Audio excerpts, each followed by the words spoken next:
কি করবো? আমি এক ট্রাক খাওয়া আনছি, ওটা ওইখানে যাচ্ছি, তার আগে আমি এটা দিয়ে যাচ্ছি।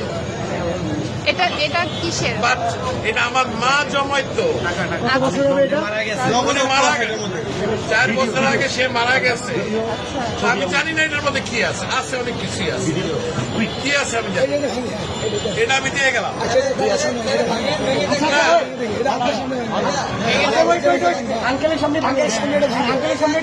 যা আছে আমি এক ট্রাক খাওয়া আনছি, এটা নিয়ে আমি এখন ওইখানে যাচ্ছি। মারা গেছে না, আমার মা মারা গেছে। এটা তো বহু মূল্যবান, মানে আমার কাছে এটা অনেক মূল্যবান। আপনি কি 2 চান টাকাও থাকে অনেক মূল্যবান। আপনি কি চান আপনার সামনে আমরা এটা ভাঙবো? আপনি দেখতে চান? যদি চান, আচ্ছা আপনি চান, আপনি যদি চান, আপনি চান, আচ্ছা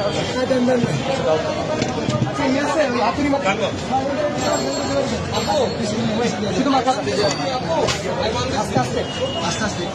বাচ্চারা দেয় সাইকেলের পয়সা আনতে, আমি বুড়া মানুষ, আমার বয়স কিন্তু 65।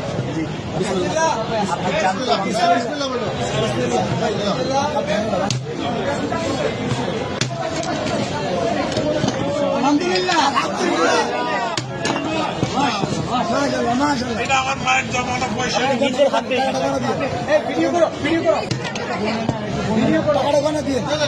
বলতে হবে না, আপনি এখান থেকে তুলে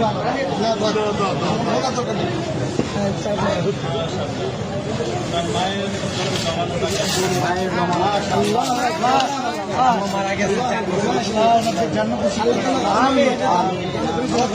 দোয়া করবেন, এটা আমার বড় ভাই। ওনার ছেলে খেলা দেখা তোমরা এটাকে সদ্ব্যবহার করবে, এই আশায় আমি আছি। ইনশাআল্লাহ আমাদের জন্য দোয়া করবেন। নিশ্চয়ই আল্লাহ আপনার নিশ্চয়ই। আঙ্কেল, আপনাকে ধন্যবাদ আমাদের বৈষম্য বিরোধী ছাত্র আন্দোলনের উপর ভরসা রাখার জন্য। আপনার মৃত মায়ের মহামূল্যবান এই জমানো টাকা আমাদেরকে ডোনেট করার জন্য আপনাকে অসংখ্য অসংখ্য ধন্যবাদ। আমরা আপনার প্রতি চিরকৃতজ্ঞতা ঋণী থাকবো। আপনার আমাদেরকে অনেক মায়ের জন্য আমাদের সবসময় দোয়া থাকবে। Wish you all the best. Thank you so much. আমি কিন্তু একজন প্রবাসী, আমি এখন ওইখানে একটা ট্রাক মাল আছে কিন্তু আমার, আমি নিয়ে আসছি, এখানে তো অন্য জায়গা নাই, আমি এখন ওইখানে ভাই আঙ্কেলকে টিস্যু দিন। পানি আছে, পানি আছে, পানি লাগবে। পানি আছে, একটা বোতল পানি দাও।